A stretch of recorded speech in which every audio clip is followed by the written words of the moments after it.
While our engineers are trying to get our connections with our Lagos Network studio, we will begin with the news segment. Hopefully we shall return to Jennifer Igwe. President Muhammadu Buhari is back in Abuja after a very successful outing at the Commonwealth Heads of Government meeting in Kigali, Rwanda.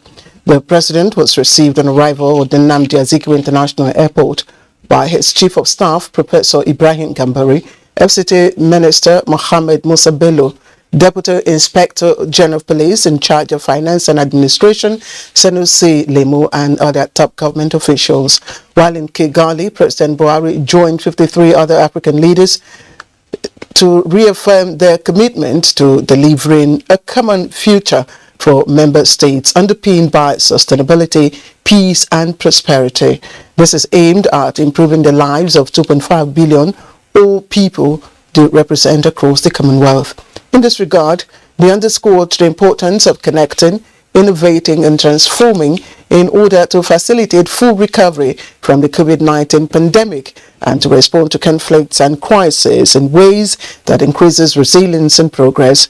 President Buhari, who attended the meeting for the last time as head of state, assured the Commonwealth leaders of his commitment to ensuring peaceful elections next year, as well as an orderly change of government.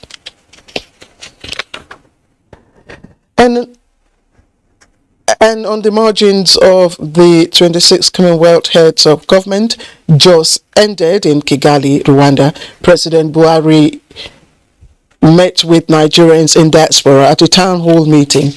State House correspondent Adamu Sambo reports that the president told his audience that his administration is determined to work with Nigerians both at home and abroad towards developing the economy and creating a productive and peaceful nation that caters to the needs of its citizens.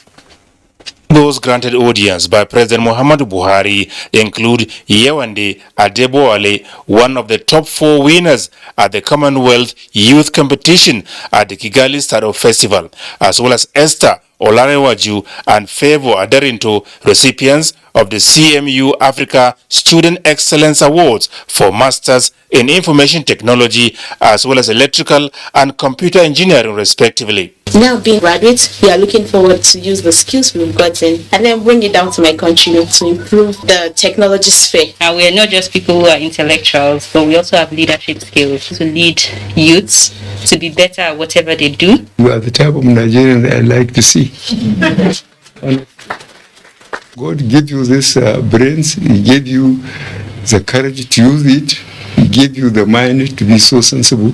I congratulate you for being successful, and you are making us very proud. I'm very, very pleased to meet you. The Nigerian leader, who commended the level of professionalism of Nigerians living in Rwanda and the amiable nature of their interactions with each other, said living peacefully and in obedience to the laws of the host nation is paramount as it gives Nigeria a good name. The federal government, he said, is working assiduously to protect all Nigerians, whether at home or abroad, to feel safe and attain their full potentials in life.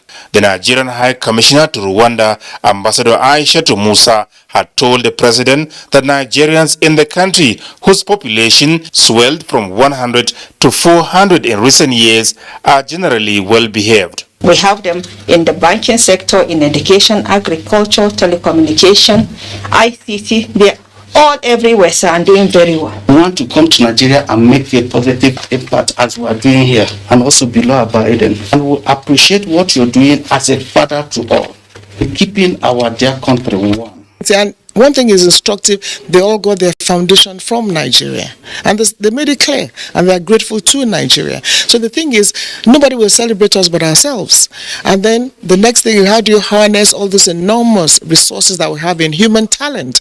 And that's the beauty of what we're doing with the diaspora. You can see the passion and the interest to also give back and do something back home, particularly from the younger ones. And in appreciation of the honor done to them, winner of the Kigali Startup Festival, Yewande Adeboale, presented shoes from recycled plastic waste. And this is yours. We are currently looking to... Thank you very much. What is the price? Okay, well, that is 10. How did you know?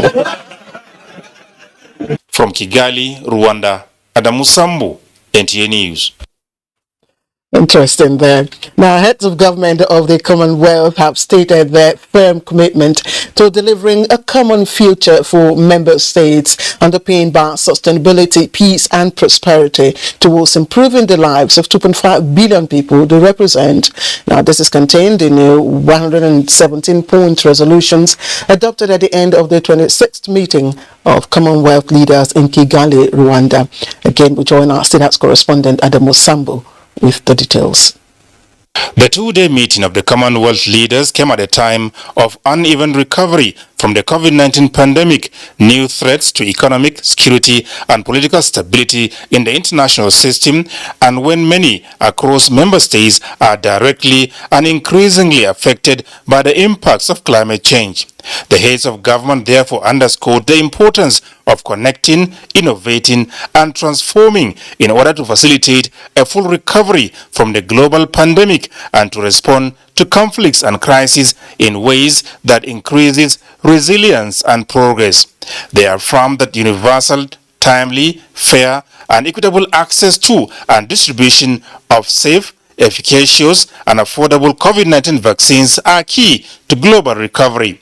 Recognizing the negative impact of the ongoing global conflicts, including the war in Ukraine, on global energy and food security, the leaders highlighted the need to sustainably transform current food systems towards addressing weaknesses of the agri-food sector, improving productivity, building resilience in agriculture and supply chains to economic, social and environmental shocks.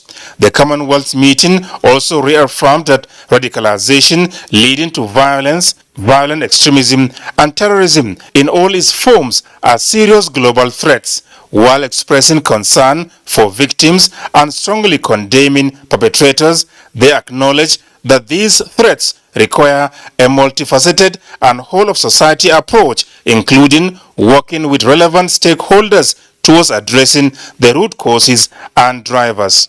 Before adopting the resolutions, the Commonwealth leaders held a retreat during which various declarations were approved, including the one on sustainable urbanization and childcare reforms. Two African countries, Togo and Gabon, were formally admitted as new members of the Commonwealth family. The next meeting of the Commonwealth leaders will be held in Samoa in 2024. From Kigali, Rwanda, Adamu Sambu, NTA News. And Nigeria's presence at the 26th Commonwealth Heads of Government meeting in Kigali, Rwanda was propelled by the need to strike major deals for a brighter outlook of the economy, while also negotiating for immediate gains to the nation's development. In our next report, foreign desk correspondent Usman Aliyu takes a look at some of those anticipated gains. In a voluntary association of 54 countries that evolved gradually from the British Empire and existed in its modern form since 1949, a serious nation will be emboldened not to take for granted any opportunity to negotiate better deals for the citizens at a time like this, when even the big economies are striving not to go down. And that is what Nigeria's government considers. Looking at the Commonwealth of Nations, a population of 2.5 billion people being in Kigali represented, is a platform for Nigeria to maximize and attract more attention among the bloc on common interests and mutual gains in various areas of the economy. Nigeria's active presence at the Kigali summit has enormous significance in boosting the economy, most especially building on the successes by the federal government in the current economic diversification drive, which saved the country's economy to absorb global shocks as a result of the pandemic and the current war between Russia and Ukraine, the effects of which the big and the emerging economies are even biting their fingers because of inflation, food shortage and energy crisis.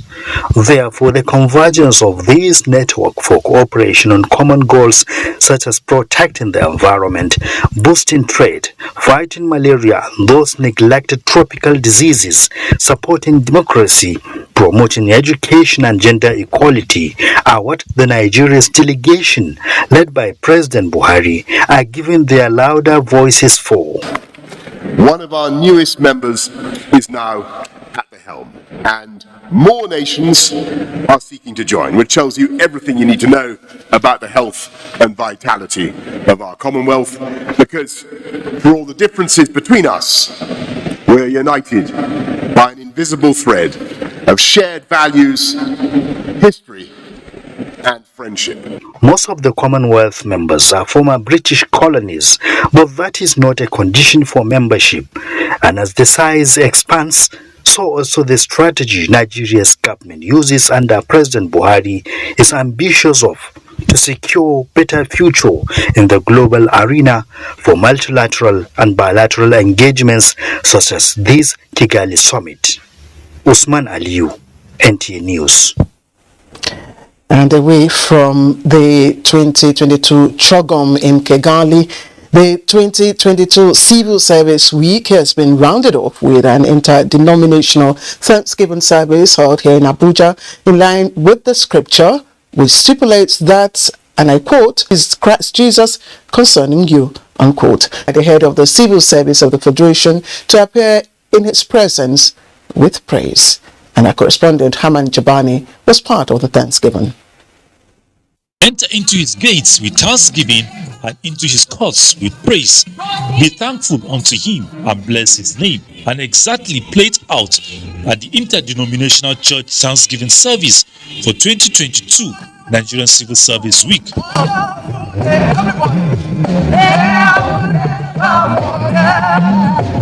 Lord, on behalf of the civil service, I give you thanks. I give you thanks for what you are doing. I give you thanks because you are taking us to greater heights.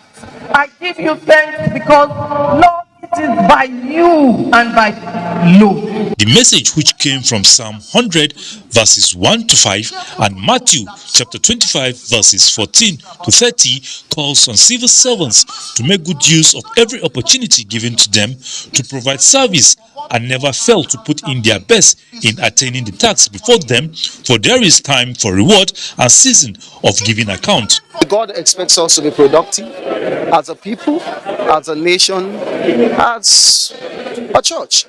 And we know that Nigeria also, as a nation, we are trusting that we will be more productive. Head of the Civil Service of the Federation, Folashade Yemi Eso, charged civil servants to find time and pray for their leaders while giving thanks to God for more blessing in life. God has been very, very good to us, and so we have to give him thanks. The Civil Service Week also is another reason to give thanks to God, because all the programs went very, very smoothly. We give God all the glory. The thanks is not even enough. This is the first time that a civil servant is awarded for productivity with a physical gift, and so I think it's been successful.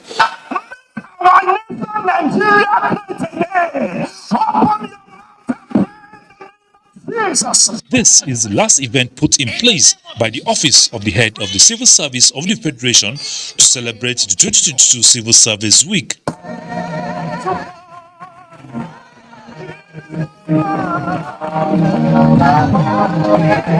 Haman Jabani, NTA News.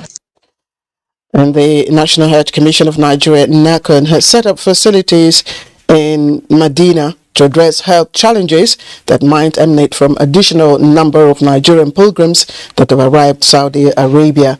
Now, ahead of the arrival of the Nigerian pilgrims, Yusuf Umar was at some of those facilities to ascertain the level of their preparedness. These are some of the facilities provided at the clinic set up by NACON in Saudi Arabia towards better and effective healthcare delivery to pilgrims. The clinics, which use electronic medical record (EMR), are serving as bridges between Saudi hospitals and pilgrims due to language barrier, with mandates to provide only primary health care to pilgrims and refer patients to Saudi hospitals for secondary cases. On the average, we receive between 50 to 100 pilgrims every day in these our clinics. And of course, we expect that it's going to increase within the next 1 week due to the rapid influx of pilgrims. At the NACON head office in Medina, where the clinic headquarters is operating, with health personnel attending to patients, sufficient drugs and ambulances are on standby for any eventuality. The challenges we see patients having malaria, body pains, upper respiratory tract infections, and then the issue of jet lag. Some people are not used to flying. Meanwhile, a health sensitization program was organized for Nigerian pilgrims in batches, with the latest for Lagos State pilgrims on how to maintain good hygiene, protect themselves from high temperature, and the need to avoid overcrowded places, as well as the use of face masks to guard against contact with any disease. So far, about 6,000 Nigerian pilgrims have moved to Mecca for Umrah, which is a process of Hajj. From Medina in Saudi Arabia, Yusuf Umar, NTA News. And 13 years of insurgency in Borno has necessitated the evolving of an aggressive economic recovery program for the state that suffered colossal damage. Now, Borno State Governor Professor Babagana Omara Zulum rolled out post-insurgency recovery economic renaissance by empowering SMEs with grants, entrepreneurship programs, and vocational skills aimed at engaging teeming unemployed and youths into meaningful ventures. In our next report, Mohammed Goni takes a look at job creation drive and restoration of commerce by the Zulum administration in the past 3 years. Unwavering commitment of the federal government to restoration of peace in the northeast, as depicted in the feat being recorded by the security forces, as well as doggedness of Governor Zulum in the last 3 years, have resulted in return of peace to most part of Borno State. As a result, communities are being resettled to enable people return to normal lives, while government has initiated various programs to support the returnees in the quest to make them safe reland. We are also witnessing the plan of the Department of Additional 1 billion. Government had, in partnership with Bank of Industry, disbursed over 2 billion naira loan to SMEs cutting across various trades and businesses in the local government areas and the state capital to rejuvenate the economy and encourage safe reliance among the citizenry. In addition, Governor Zulum's administration banned political thuggery across the state and trained those involved in various skills and businesses, after which starter kits and conditional take-up grants were given out, making them useful to themselves and the society.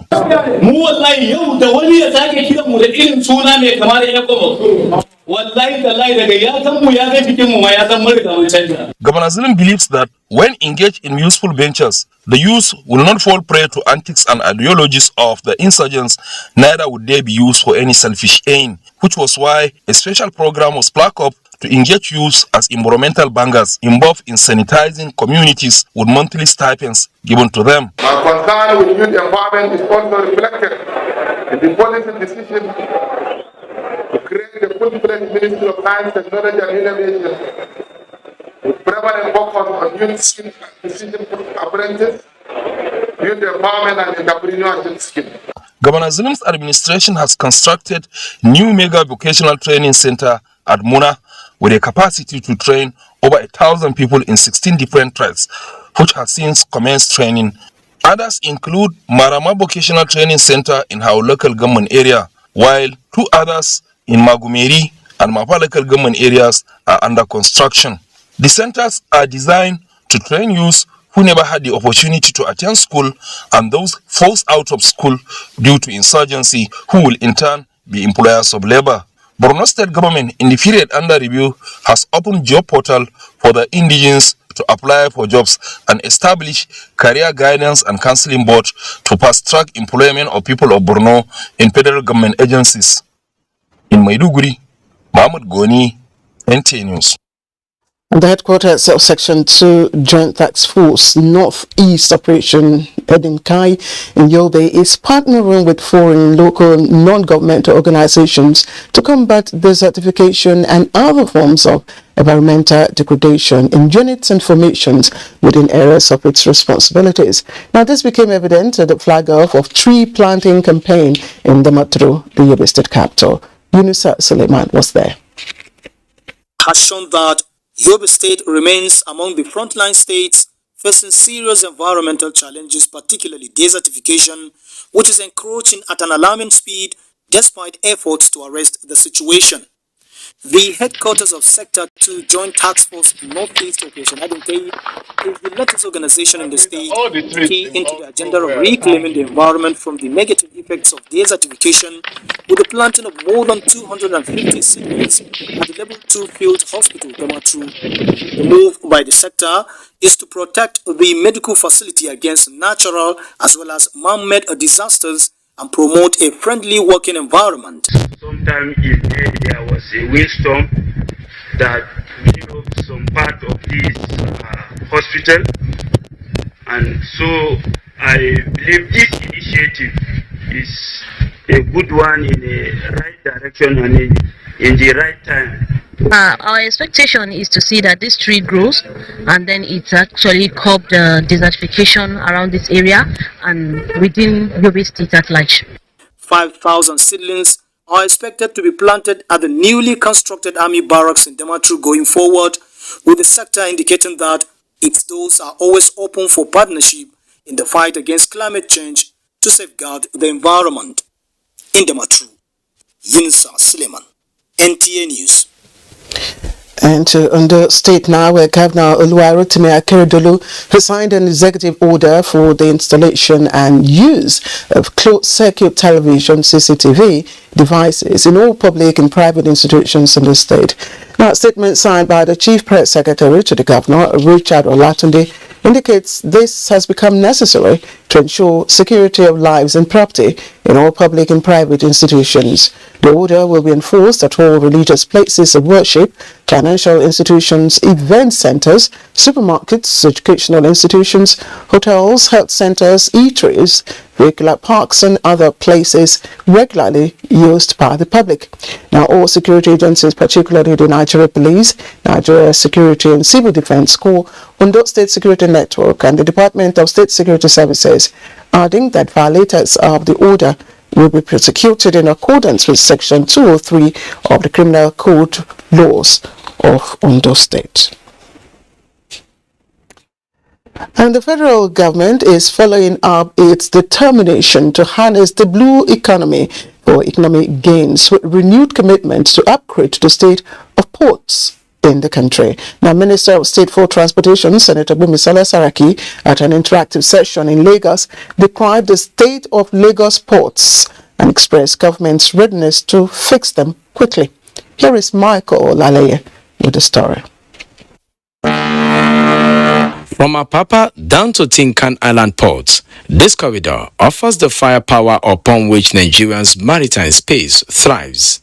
Sadly, the two larger seaports are aging and the need for rehabilitation has become inevitable. The Nigerian Ports Authority (NPA) is already proposing options like multilateral agencies and consolidated revenue funding to reconstruct the ports. But the minister said the fixing of the ports must be done without disrupting operations. The issue of power or lack of power, you need to have power at the port. So we've taken stock. We're going to go back, come back, and start to implement and fashion out what we can do in those 4 areas, like I told you, immediate, short, medium, and long term.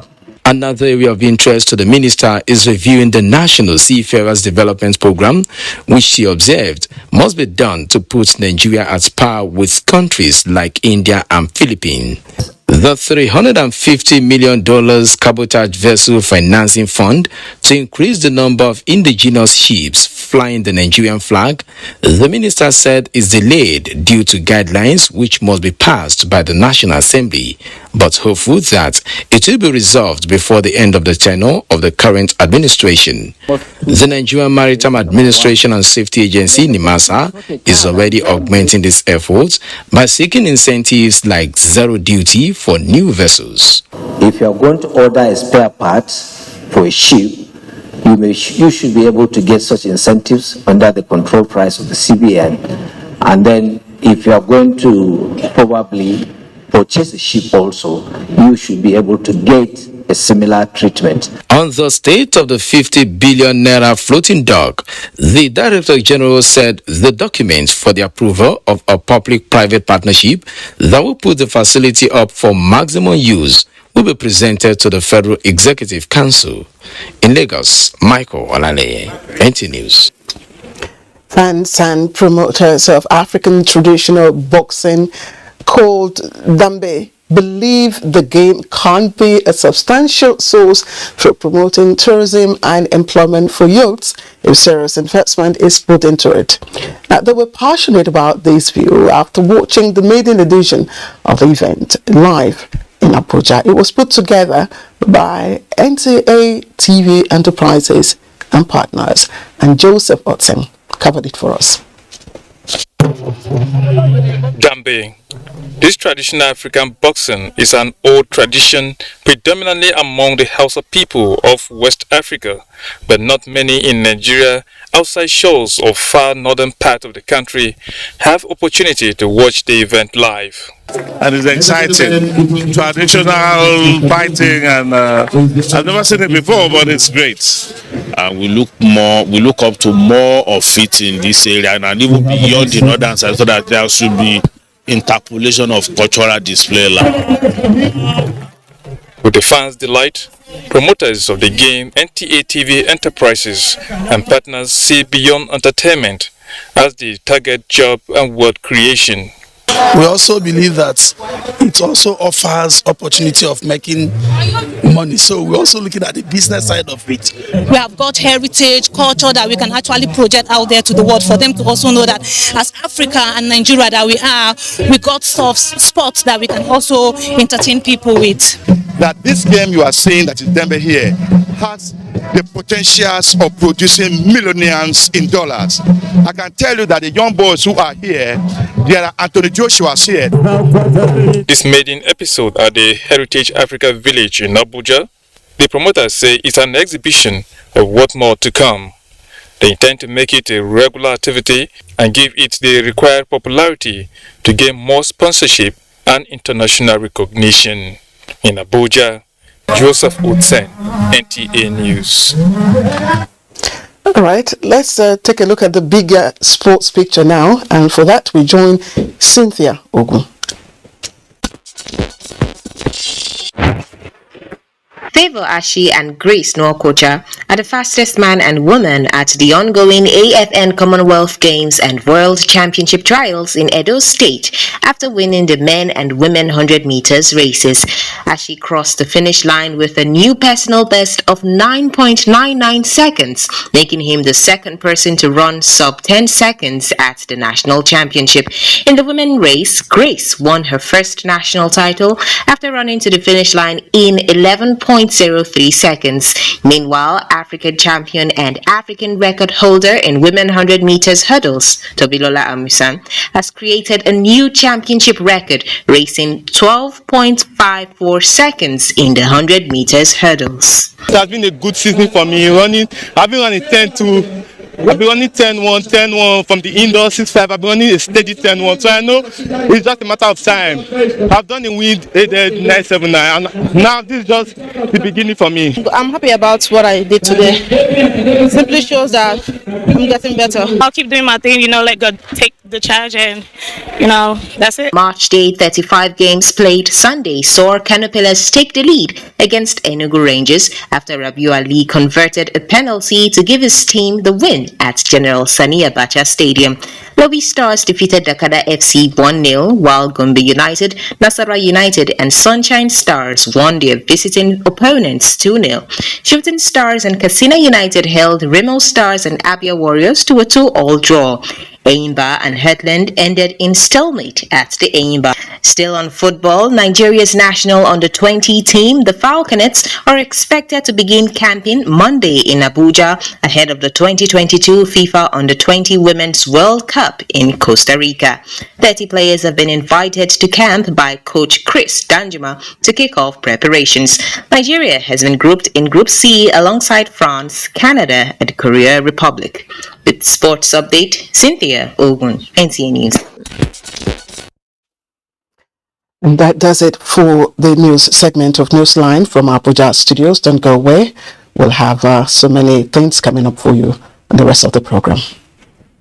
God, they make a run use of own daddy. Guy, block line now. Baba, calm down now. Not be this NIN wahala they give me stress. They don't even block my line. But my glow NIN link is simple pass now. Yes, simple. Just dial *109#. Take way to do. See, take. Give my phone. What if I don't get NIN before? Simple. Just go any glow word now. Once you go get your NIN. Yes. I get plenty guys they don't link their NIN until now their phone still they block. Tell them when they go any glow word now. Once they go block their line. Yes, sir. No wahala, make I use your own phone for now. I go start my own later. Guy, talk plenty talk. You know, so when I link my line, glow that be plenty bonus. Yes, now when you link your own line, glow will dash you up to 20,000 naira bonus. 20,000? Yes, so 20,000 naira bonus. Yeah, ma'am. Remove. Yeah, I don't link my NIN. This bonus now for both new and existing customers. So.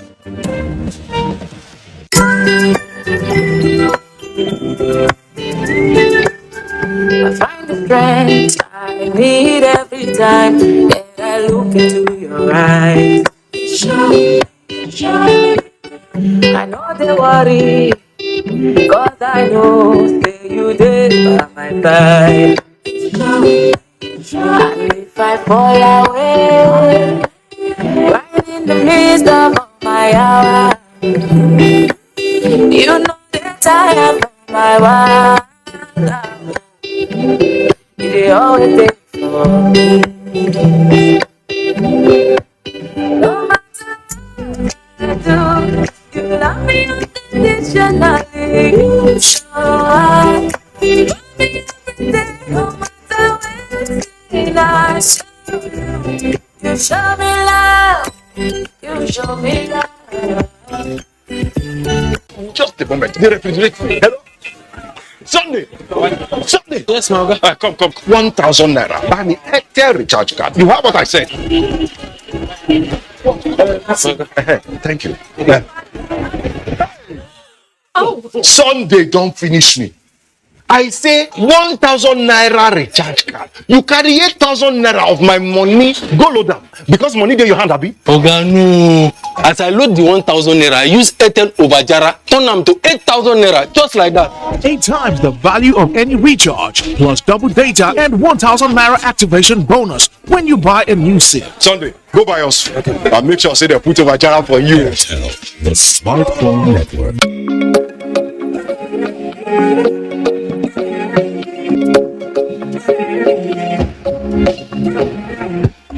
Fighter from Niger, 60 years of comfort. Quality is fighter, Quality is fighter for sure. It's fighter. Thank you for the joy, memories of comfort. Vitafoam is proudly Nigerian and constantly support Nigerians with consistent quality products for comfort and well-being. With Vitafoam, you don't just sleep. We give you the comfort that gets you recharged. Vitafoam, the fine art of living. Have you been disconnected because you didn't link your national identification number to your MTN number?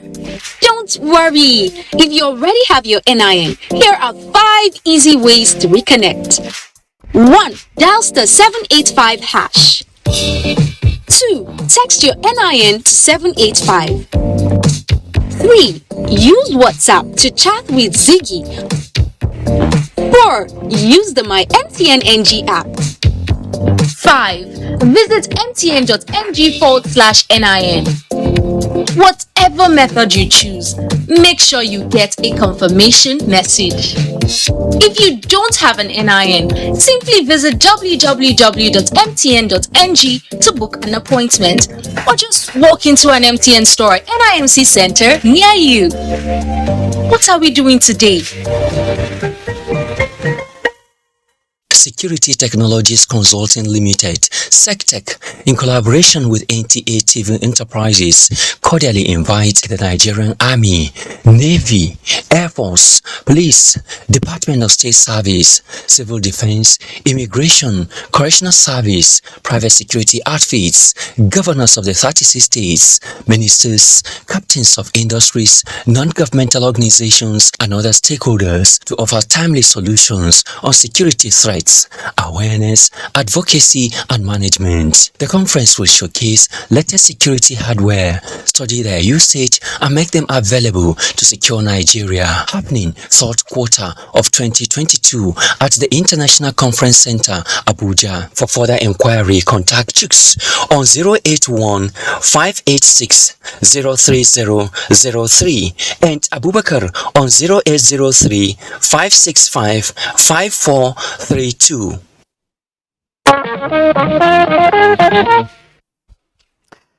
So, all right, let me formally welcome you to Newsline tonight. I don't have good news for you. Unfortunately, we're not able to get clean feeds from Lagos, where Jennifer Igwe is, so I'll be piloting tonight's episode. But believe me, let me reassure you that Newsline Baggage tonight is a long list of human interest stories. There's something for every member of the family, but there's also other stories that are eye-openers and a must-watch. So let's begin with some remembrance stories. Remember late Keren Akpagher, that's the late Premier Academy student allegedly raped to death. Well, her family members and of course sympathizers remember that she would have marked her 15-year birthday on the 10th of April this year, were it not for the untimely death that met her. But regardless, family members are also puzzled as to why the authorities concerned are yet to make clear statement on the real cause of her death after she fell sick while in custody of Premier Academy Lugbe in Abuja. So it's for this reason that the family and concerned interest groups believe that the late 14-year-old soul is being denied justice. Our correspondent Donoto Yakobo is keeping trail with events of her one-year remembrance. She was a boarding student at Premier Academy Lugbe. On 26 June 2021, Keren died from sepsis, an infection induced from alleged rape, after families and friends have made frantic efforts to get justice, even in the face of the school making frantic efforts to exonerate itself of wrongdoings.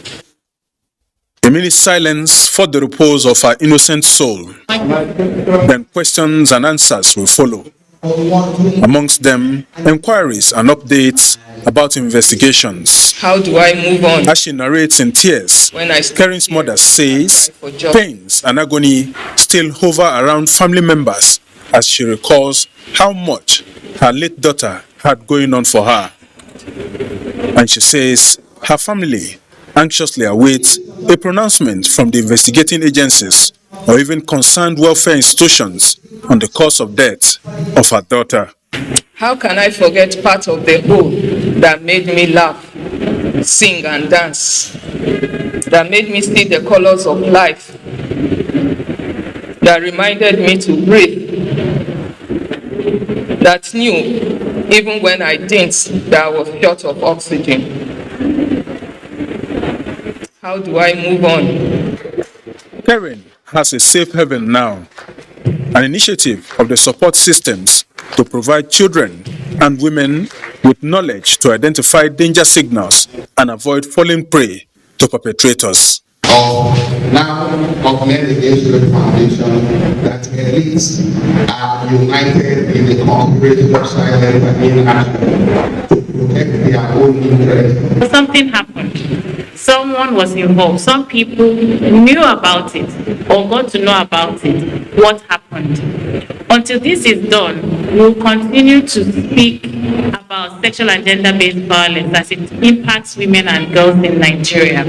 It's been 1 year of anxious wait by the people for investigations to unearth the circumstances which led to the death of Keren, and Newsline promises to keep you, the viewer, updated until the truth is revealed. Indeed, may her soul rest in peace. Now, our next story is about a 5-year-old rape victim who is currently battling for her life with multiple health challenges. And we hear that resulted from a violation by a teenage boy 7 months ago. The irony behind this story is that the culprit is said to be moving around about freely and, of course, unapologetic. And our correspondent Pauline Vanna will now tell us more about the sad and ungodly behavior, including the poor condition of the victim. It has been 7 months now since this 5-year-old girl was raped by a 15-year-old boy, Modu Awana. According to the mother of the survivor, the incident occurred when she left her daughter at home to buy some food items at the bus stop of the area. On returning, she found out that her 5-year-old daughter has been vividly raped and languishing in pain. And when asked who was responsible, the little girl mentioned Awana, who lives in the same neighborhood. I went to the family house of the perpetrator to inform them what their son did to my daughter, but I ended up being beaten and humiliated by them, so I reported the case to the police. The 5-year-old survivor, who is being taken care of medically by her parents, however, battles kidney disease and oftentimes undergo dialysis, and she also had a double case of anatomy operations. He has caused permanent injury on my daughter, destroying her life.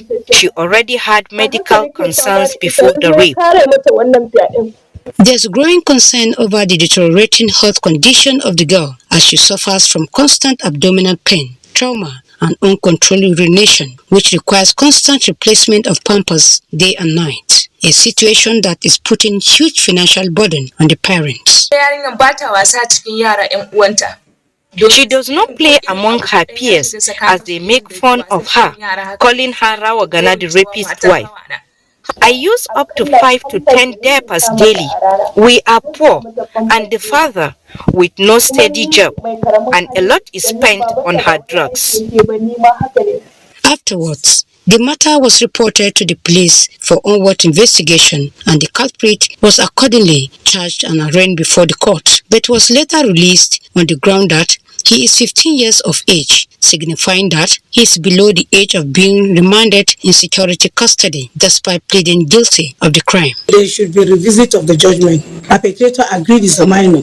And then the perpetrator is walking around saying also all manner of things to the parents of the girl. So I think the need for the authority to remind him so that it will prevent him from committing further crime to little children around their community.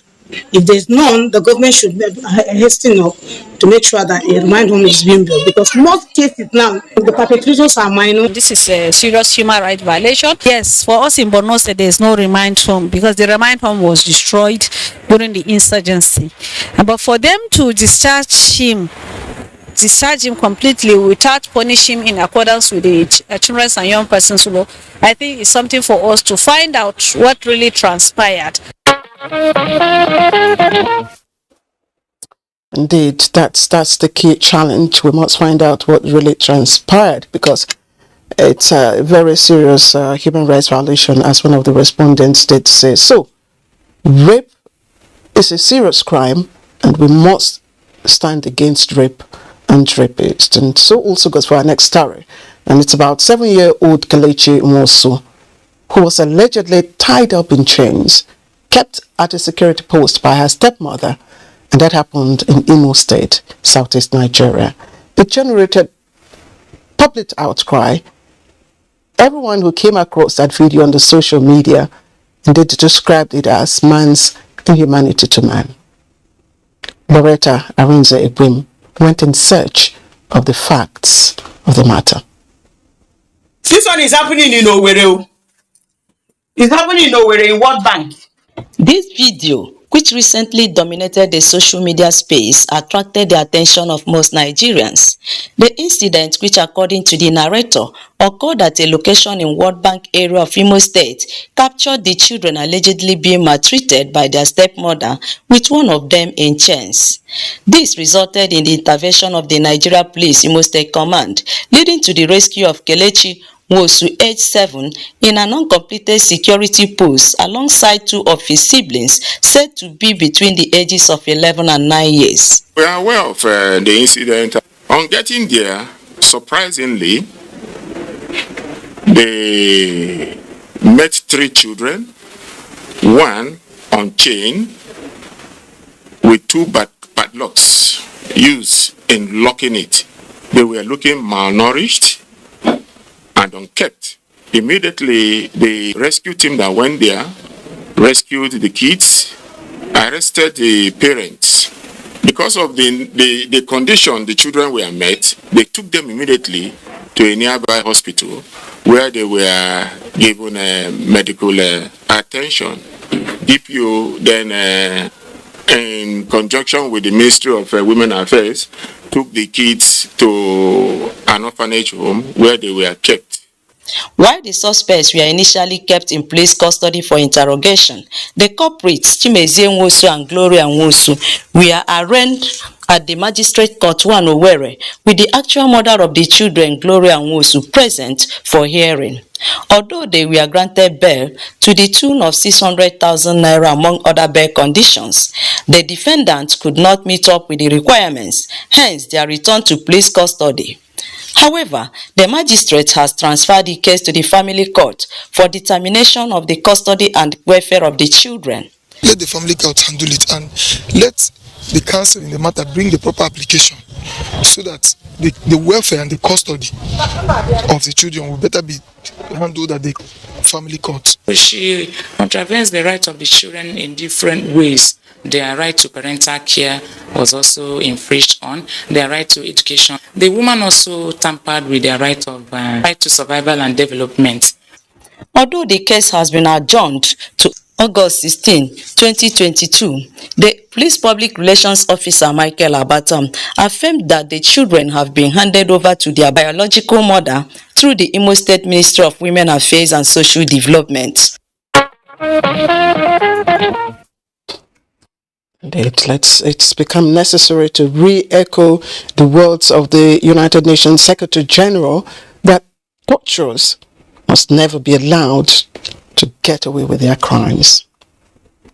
The next story may sound fictitious, but it is a true life story of a 74-year-old widow, Veronica Ibokwe, a mother of 7 children, who has allegedly been rendered homeless after being subjected to what she described as dehumanizing treatment from women in her community.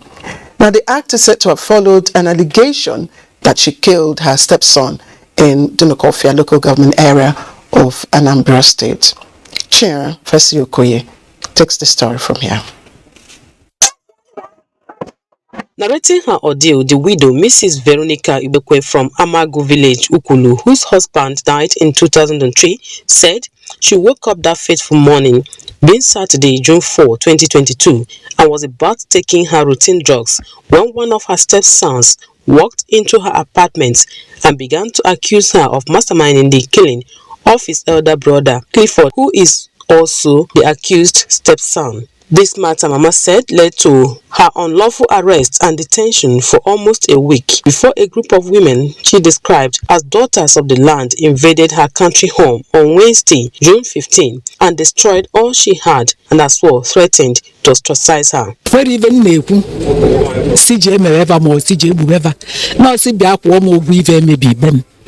etituvu ụlọ mgbacha anya ọkụ ya na ọgọdụ dị n'ife enwere m akwa ọzọ. In a telephone interview, the traditional ruler of the town, His Royal Highness Peter Oyanwa, who spoke in Igbo language, condemned what he termed gruesome murder of one of his subjects by yet to be identified person or persons. The traditional ruler says efforts are on top gear to dig out the truth concerning the whole incident to enable appropriate authorities take the necessary action. While in this report, the Police Public Relations Officer in Anambra State, DSP Tochukwu Ikenga, says the command has received the complaint and shall leave no stone unturned in making sure that justice is served. Meanwhile, Commissioner for Women Affairs and Social Development described the incident as barbaric. As one wonders why women are usually at the forefront of negative fights against fellow women. Being locked at Dunukofia police station for either 3 days and starts for 4 days, 70-something-year-old woman. How can somebody say that a crime happened, you didn't go to police, you did not allow police to do their investigation, for you to take laws into your hands and say you went to soothsayer's house? Even all the people that went there to destroy that woman's property, they won't go scot-free. The question begging for an answer now is, when will some people learn to follow legitimate means of investigations rather than basing on soothsayers' findings? Well, what would you say? That amounts to jungle justice, and surprisingly, women are at the forefront of such actions. Funny enough. Let's go ahead now. And almost 25 years after a resolution of the United Nations officially designated torture as a crime against humanity, the world is still grappling with the challenge. However, solidarity against it is gaining traction all over the world. And expected June 26 is a date set aside to garner support for victims of torture, and is to re-emphasize why this crude crime is still festering and what more can be done to tackle the menace. Adeniyi Taiwo is on this one for Newsline. It was pouring in Lagos when Adeyemi John, not his real name, came calling at my office, clutching an umbrella, and after a parting of his lips that could barely pass for a smile, he told me his torture story. I asked them, Ogami, what have I done? His nightmare began on Thursday, March 13, 2014, when a police team visited his barber's shop to arrest him. They went to go and took, cutlass. So they used the cutlass to torture me. They beat me mercilessly that day. He said his transfer to Federal SARS office, Ikeja, left him with more harrowing and near-death experiences. There was a dead body there. So they said I should lie down on that dead body. So that they want to kill me, so that I can as well die with the dead body also. After lying down, they said I don't want to talk, Abi. They cracked their gun. They said they will shoot me, they will kill me. They said I'm going to kill you. I said, Ogami, I don't know anything. I was just crying. That day was very, very tough for me. They hanged me because they tied me with a rope. They tied my back, tied my hand to the back. They hang me on one pole. They say that's where they call their theater. Apart from losing over 7 years of his young life to what he called unfounded allegations, 2 of his fingers are now crooked. He has other physical scars and occasional flashes of awful memories that are permanent reminders of his traumatic experience. John considers himself lucky to have been rescued through the intervention and support of a member of a non-profit organization, Lawyers Without Borders. I've involved in so many lawyers. They collected some money from my sister, which they did not even do anything about the case, before I now get in touch with the lawyer that helped me out. Because if not because of the lawyer, maybe by now I will still be in that prison. Olakunle Afolabi is John's support lawyer who took up his case pro bono during one of his visits to the Kirikiri Medium Correctional Facility. That we went through the record of the court to check whether the fact checks out.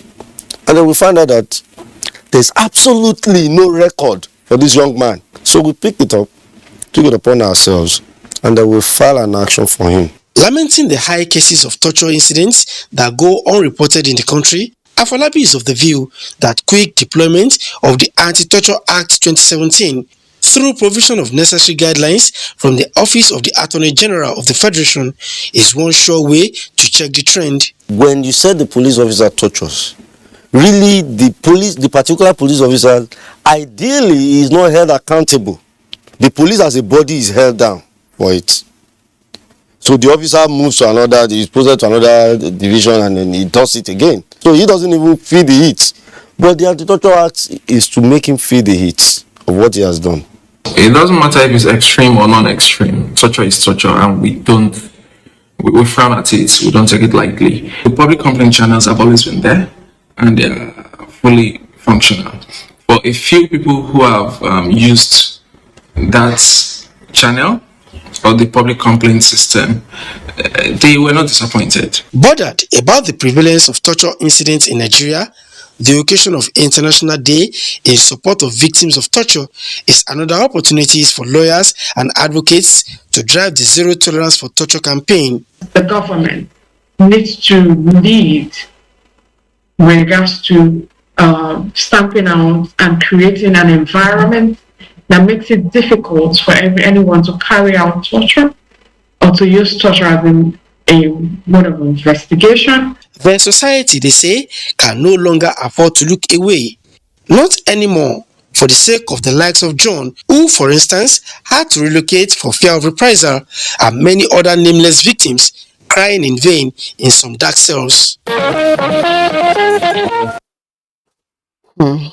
Let's also emphasize that the United Nations has instructed or directed that systems that enable torture should either be transformed or dismantled totally, and we must all join hands together to ensure that we'll instill friendly systems. Let me ask you a question. What do you think can motivate a man to embark on a journey of about 1,152.5 kilometers and on foot? Well, Adini Taiwo caught up with this 51-year-old man in Lagos who dared the odds. And for what, you may ask? That can make a man trek a distance of about 1,152.5 kilometers across many hills and waters, braving enormous odds and danger. It is indeed an adventure worth pondering. So, I saw the views of a cross-section of Lagos residents. Someone just trekked from Bauchi State to Lagos State. It's in Lagos right now. I don't believe it cannot happen. I do not like trekking. I only manage it for exercise. Cannot trek from here from Bauchi to Lagos, no. Not possible. It's going to be stressful. Except you want to do it for document. But here is Alhaji Usman Madaki, who left his job as a butcher and home in Bauchi to embark on a trek to Lagos. Armed with just these 2 bags containing bare necessities and a rich knowledge of the country's geography, he followed his conviction and took to the road. On my way coming, I do pass some Mokwa, Jeba, Ilori. So from Ilori, come to Ogomosho, from Ogomosho, come to Oyo, from Oyo, come to Ibadan, from Ibadan, trek again, came to Ogun State. So from Ogun State, now I'm in Lagos. Although it was not part of the bargain, Madaki said he was almost kidnapped along the way and was also accused of being an insurgent in some locations. I enter bush. I even wound my leg small. So I find one place I hide. So I came out, trekking with leg. I came to Kafanchan. So from Kafanchan, I said, okay, let me stay and treat my leg. 15 days across not less than 7 states, he is now in Lagos, waiting to claim the prize of his remarkable exploit. I know, inshallah, I must see him. At the palace of Onu Igala of Lagos State, Chief Sani Yakubu Ejima, where he was received, tributes were paid to the strength of his conviction, especially after checks confirmed that he was indeed a wayfarer along the routes he traveled. When I was talking to him, I decided to try some numbers along the track, and they were confirming it to me, and I'm really surprised. And this is a great love, and that is why we decided that we'll do every push we can to ensure that he meet Bola Ahmed Tinubu face to face. When we don't know anybody, you be outside, be Yoruba, you be Igbo. It took us the same thing. If you want to do something, go do it to equal. While waiting to see his political idol, Alhaji Madaki hopes that neither religious or tribal considerations will stand in the way of choosing an appropriate leader come 2023 and beyond. Indeed, we must applaud the strength of his conviction there, but certainly not a conviction for the faint-hearted. Time for us to take a first break. Newsline will come up in a short while. Don't go away. Management and Negotiation Analyst, a professional and academic body, approaches invitation to a 2-day workshop on negotiation strategies in violent conflict management, practical approach to organizational and national security challenges. Date 29 to 30th June 2022, 9 a.m. to 4 p.m. at Rockview Hotel and Suites Pusetu, Abuja. For Port Harcourt, it's 28 to 29 July 2022, 9 a.m. to 4 p.m. at Mattel Gold Hotel and Resort, Port Harcourt. Membership fee for 70,000 naira and a non-membership fee for 80,000 naira. For more information, visit us on our website or call us on 080-855-46762 or 081-1265-1231. Announcer Management. Hello everyone. Hope you people have linked your NIN. Don't be like my son Oshegu, who had to wait for his land to be disconnected. Yes, so mommy, but I am now reconnected. Yes. I went to Airtel shop, enrolled for my NIN, and re-registered my line. Simple and short, no stress. It didn't end there. Airtel rewarded me with a November bonus of 20,000 naira free airtime and data to access all my social media accounts. If you already have NIN, all you need to do is dial *121# or visit the Airtel website to get linked up. Get on it.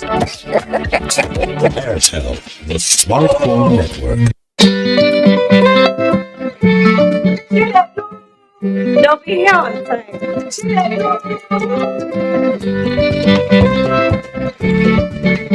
Right on time. Your loved ones will rush home for tasty meals prepared with Sonia tomato mix.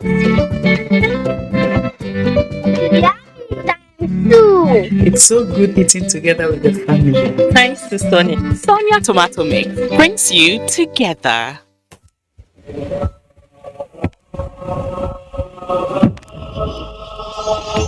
Give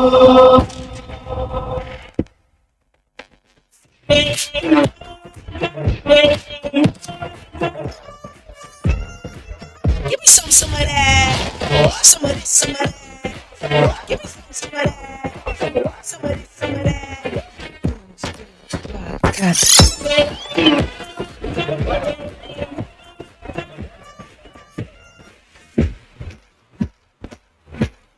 One, make you look like the sun.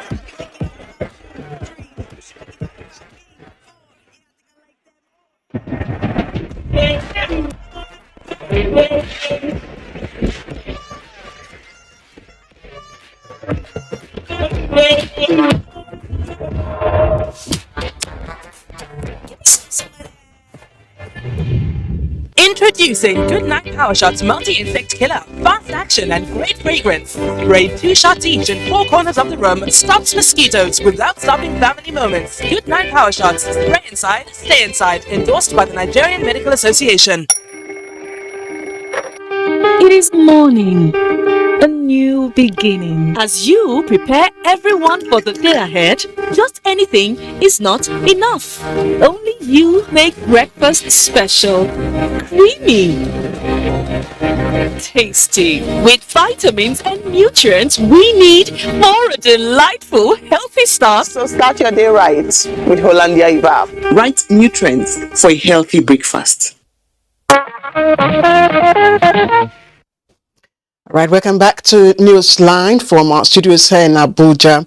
And we begin the segment with a famous quote by former U.S. President John Kennedy. I'm sure you know what I'm talking about. He said, "Do not think of what your country can do for you, but what you can do for your country. Now, that seems to be resonating with some Nigerians who have taken it upon themselves to transform and develop their communities. Now, one of such person is King Apollo Chus Onenchia, the 10th of Eleme Kingdom in Rivers State. Recently, he was honored by a federal government agency, and our correspondent Chimdi Mandobisi takes us through that colorful event. It is often said that for a country to achieve accelerated development and enjoy relative peace, the citizens and not just the government have a role to play. The guiding tenets here are patriotism, volunteerism, and philanthropy. Some individuals with passion to see a better society have taken it upon themselves to contribute to the socio-economic growth and human capital development of their communities and others beyond. Often described as a detribalized Nigerian, King Apollo Chus has done a lot in this regard. He has invested his resources in maintaining security in his locality, trained natives and non-natives in various academic and vocational fields. He has also, impacted the women folk.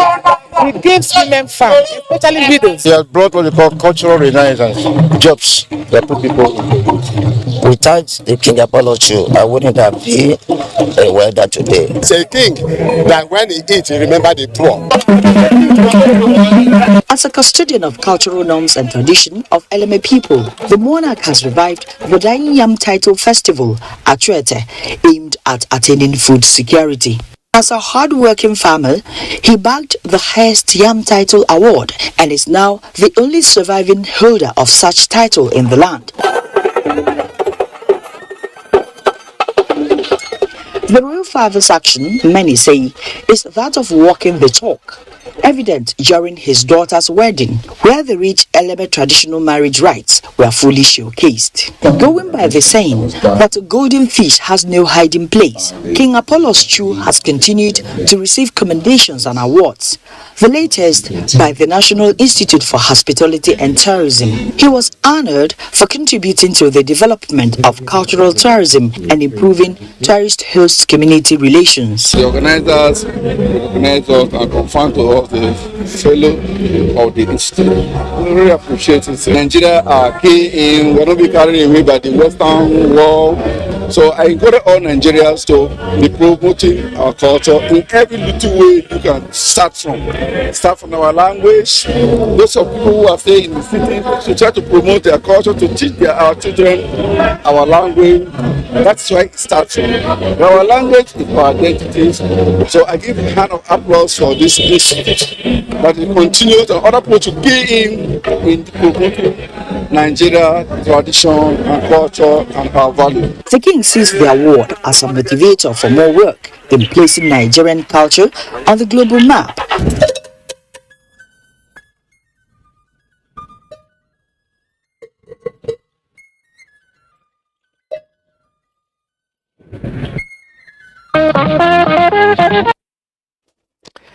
And we'll say, keep up the good work. All right, so the next story is one that resonates with me. It's all about the effect of marriage, boundaries collapsed, ethnicity silenced. And one of the latest entrants into marriage and, of course, this regard is Dr. Shitman Joseph Ari, son of the Director General, Industrial Training Fund, and Lekita Kabasele, daughter to a Congo-Brazzaville parent. Caleb Kuchin, witness it all. That converged on the St. Monica's Catholic Church, Locust, Jos, left many awe-stricken. Guests cut across the globe with everyone, especially the clergy, gaily dressed, befitting such an occasion.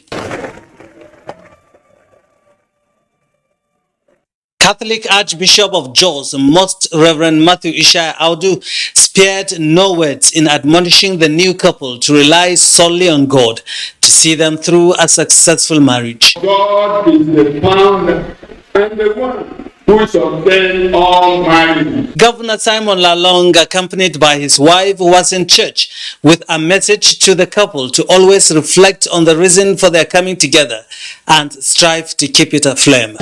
prayer is that God will guide this man and produce successful and very, very good children. Defying the downpour in Jos, well-wishers moved to the Basel Events Center for a reception to remember.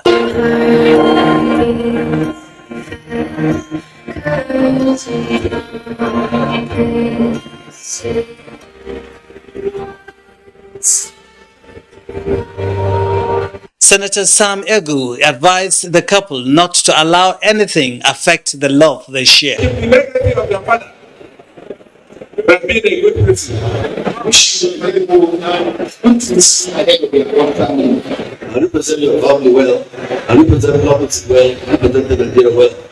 Parents of the couple could not but wish their children the best that marriage offers. I have told my son that he should see the number of people as a signpost for him to live in peace and harmony with his family. I pray that the Lord will keep them, will bless them, and grant them all their heart's desire.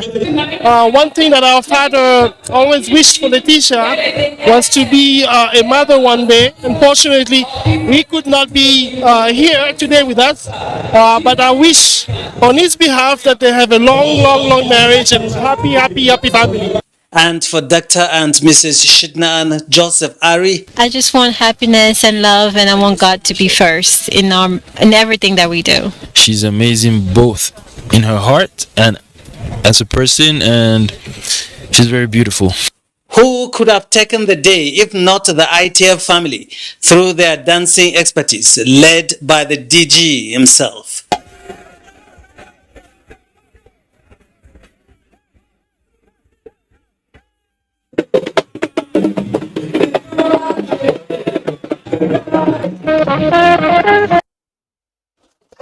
All right, so now all roads will begin to lead to Congo Brazzaville. You get what I mean? Let's turn attention now to Mina, the Niger State capital, which also hosted eminent personalities from all walks of life, and they all went to share in the joy of the family of the State Deputy Governor, Ahmed Mohamed Kitso, who gave out the hand of his lovely daughter, Dr. Ajara, in marriage, of course, to her heartthrob, Ahmed Mohamed. Now, the wedding ceremony attracted guests from within and outside Niger State, including, of course, the governor of the state, Abubakar Sani Bello. Others are Minister of State for Foreign Affairs, Ambassador Speiru Dada, representative of the Acting Director General of the NTA, and other dignitaries across the length and breadth of our country. Fatima Usman brings us excerpts of that memorable event.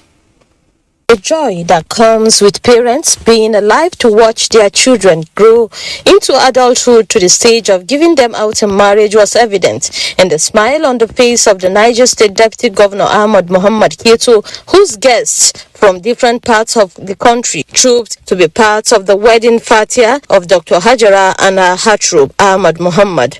With a payment of 100,000 naira bride price by the groom's representative, Governor Abubakar Sani Bello handed over the bride to the family of the groom in a show of oneness. The ceremony can best be described as a society wedding.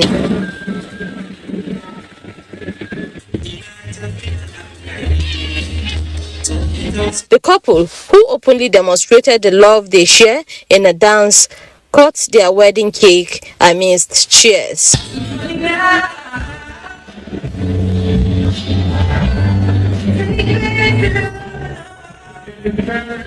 I know they are both responsible kids.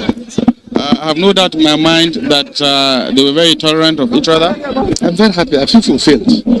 I feel fulfilled. God will bless them and bless their home. So I pray for them to give them good life, good home. They should always not involve third party. When there is any complaint, they should try and resolve it themselves. With tolerance, perseverance, prayer. They should understand life and they have to create time for their marriage. They should show appreciation to God and remain faithful to each other. To make sure that they hold the virtues of Islam in whatever they do. I pray to Almighty Allah, bless this couple, respect and obey the instruction of Allah subhanahu wa ta'ala. Mother's Day, often held to honor and appreciate women folks for their efforts in ensuring proper upbringing of children, was an important part of the ceremony, where the colorful train of the couple lightened up the arena with various activities. Amazing person, amazing human being, beautiful, intelligent, graceful, compassionate, adorable. He's kind, he's gentle and very loving. I feel fulfilled and I'm happy for Hajara. Be obedient to her husband and be the good wife that she is. Super excited. It's a happy day for us, to the family. We are so excited for this day, alhamdulillah. Listen to each other's heartbeat. At each time they need to talk to each other. They should be very prayerful. They should listen to the advice of their parents. Understand each other. To keep their secret.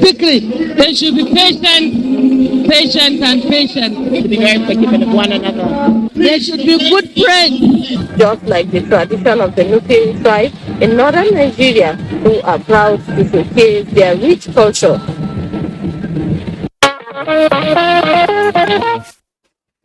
All right, this is Newsline, the family's favorite news program. We have more memorable wedding stories when we come back from this break. We know that as a mother, one thing you should never compromise on is your family's oral health, because they deserve the best. Oral-B, all-round protection. It's great value. It protects your mouth from harmful bacteria and also protects you against tooth holes and gum problems, which can lead to tooth loss. It strengthens your family's teeth and gives them all-round protection. So remember, protect their future. Oral-B for healthier, stronger teeth in just 1 week.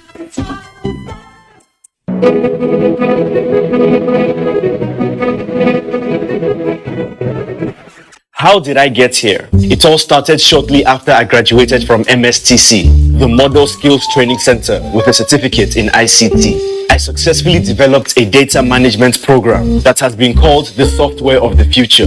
Thanks to its success, everyone wants it, and as you can see, now everyone wants me. But I'm not alone. The skills training programs at MSTC are equipping young Nigerians to become the next big success story. Whether it's ICT, mechatronics, facility technology, electronics and computer networking, or culinary studies, a certificate at MSTC is the way of the future. And just like me, there he is. Everyone will want you to. Developing the nation's human resources.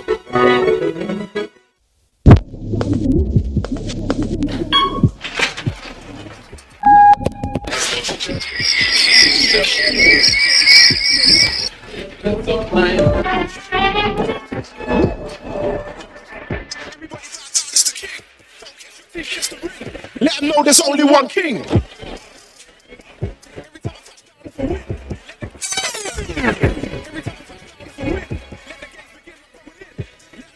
One king. Shey you dey find ogbonge entertainment? No look far o. Na GoTV dey. Enjoy better film, correct season film sef, boku, plus telenovelas from all over the world, football, educational and fun channels for your children. Naija shows them like Who Wants to Be a Millionaire? No darling at all o. Go carry your GoTV decoder, Go Tenor, plus 1 month max subscription for just 6,900 naira. Beware stories live. GoTV, love it.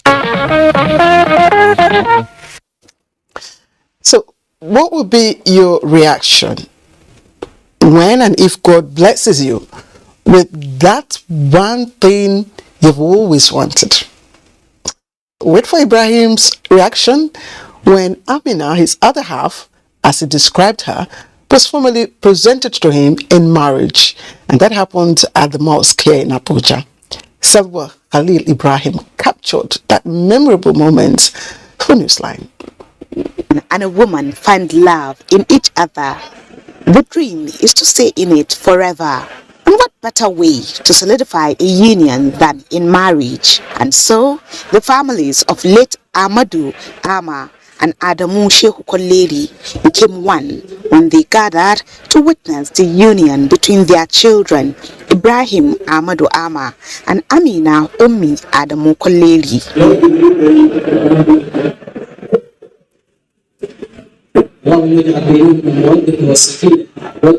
I'm very, very happy. It's a wish for every parent to have a day like this to give out his child, whether it's male or female, in marriage. So I wish them to live long, to have very good progeny, those who will serve the word of God and serve them as parents as well. It is our prayers that the couple will live peacefully. It is our prayers to Almighty Allah to bless this marriage with a lot of children. And it is our prayer that they will be patient, understand each other, and do not allow external forces to jeopardize their marriage. Ibrahim and Amina met via a mutual friend. 2 years after courtship begins another chapter of their lives together. And out of excitement, the groom Ibrahim was almost lost in words. How would I even describe her? She's just me. Yes, I'm her. Yes, I am Mr. Amina Adamu Koleri while she's Miss Ibrahim and Amina. Unlike today's societal marriage with much flamboyant settings, Ibrahim and Amina opted for a moderate and strictly spiritual event where only walimat or Islamic reception was held in Abuja and Kaduna for Allah to bless the marriage. Congratulations to the couple. Now let's take you to Kefi. And recently, Nasarawa State stood still, all for the governor of the state. And here is the reason. His first son, that's Governor Abdullahi Sule, joined the League of Married Men. Aliu Tijani Mohammed reports that the Vice President, Yemi Osinbajo, also rejoiced with the family and, of course, the newly wedded couple. Quiet and peaceful palace of Emir of Kefi bubbles as dignitaries from all walks of life converge. It's the wedding fatia of the first son of Governor Abdullahi Sule of Nasarawa State, the Vice President Governors, Captains of Industries, National Chairman of APC Senator Abdullahi Adamu, former Governor of the state Senator Umaru Tanko Almakura, among other eminent personalities, witnessed the event. 500,000 naira was paid as dowry, with all rights completed. We have accepted Salamatu today as the wife to Suleiman Hassan. We will hand over Salamatu to him in honor, in dignity, and in trust. The chief imam of Kefi, Muhammad Awal, pronounced Hassan Abdullahi Sule and Salamatu Muhammad as husband and wife. From the palace to the conference hall of the State University Kefi, the couple were hosted to a befitting reception.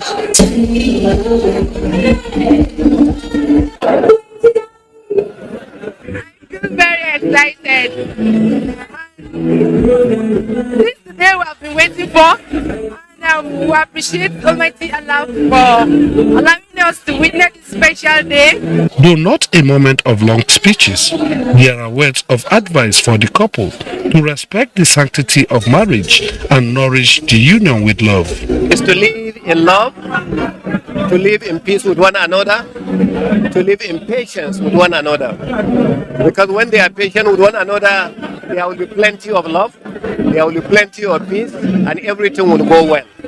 May God bless this wedding of today. I wish them good luck. And Hassan should exercise patience with Salamatu. I wish them all the very, very best. And, it is a great pleasure, to be here. I pray that God will bless their marriage with all the blessings of marriage. I pray that this marriage succeeds, and I pray that they have children and see their grandchildren as well. We wish them success in all their endeavors, that the Lord Almighty Allah will bless him with all material gifts. As the guests depart, the face on the lips of many is a happy life for Hassan and Salamatu. Beautiful one there, and we wish the couple, of course, a happy married life.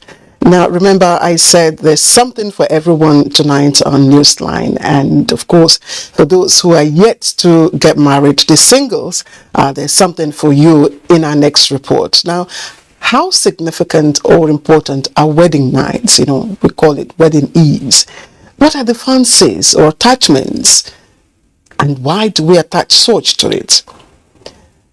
Like I said, there's something for everyone, and for you, if you're the single one, there's something for you. Our correspondent Miriam George Chetubo tries to satisfy her curiosity in this report as she ventures out to seek how much this night, wedding night, means to couples. Many couples look forward to this particular night. Some go out of their way to make plans for this night, all in a bid to make it the most memorable of all nights. This night in question has many definitions and meanings. Some call it the appointed night, the much awaited night, the night of nights, and so much more. No matter what you call it, the wedding night has different connotations to diverse people. And believe me, most of the responses will blow your mind. It's like traveling to a country you have never been before. You are full of anxiety. Try to see how it's going to be like. I think I will be all over my husband, like finally I've gotten him and God have actually answered my prayer, and this is what I've been looking for, and I really appreciate it. In fact, I will all over him. Wallahi, we did not sleep because we kissed throughout. He was like, finally I've married you. I said, yes, same here. So it makes the wedding night special because you are not tipping it, you are not doing it sharp, you are not doing it because you are afraid of doing it. You do it because it's your own. My advice for married couples is just to understand that this wedding we are talking about is a spiritual matter. It is not physical. That day is a day of expectation. If you decide you've been expecting, you have honored that God's command. You want to meet your wife as God has prepared the woman for you. But come to think of it, what do the holy books say about this night that makes some people go gaga? God created a godly marriage, and that is what is expected to be run by every other person. So talking about wedding night, to me, it's just a noise, that, has come to be, that was created. I mean, it's been created by men. Because after the wedding night, what next? So what people should be talking about is the marriage in itself rather than the wedding night, because wedding night is just a fling, it's a flex, and after that everything goes down. So how can you take your time, prepare, put all yourself, every fragrance, aroma, every sexy thing, put it on just to come and satisfy your spouse for just one night?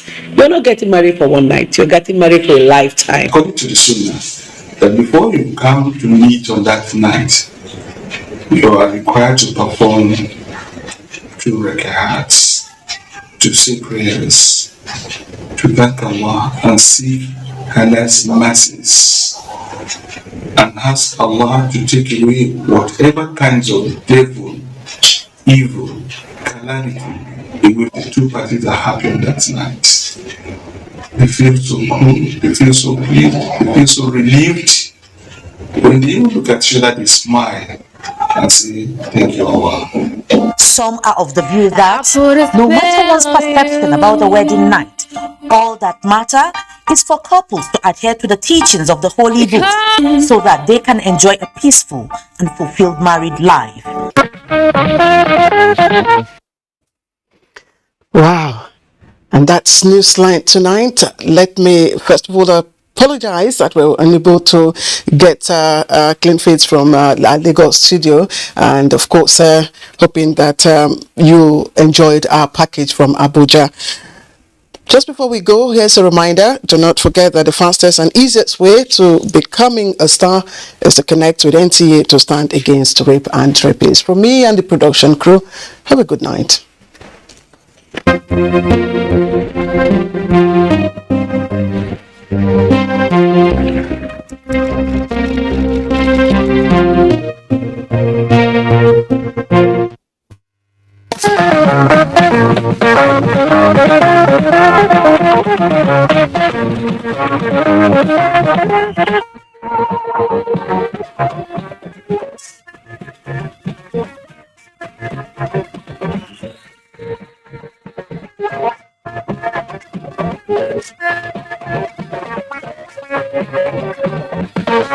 Thank you.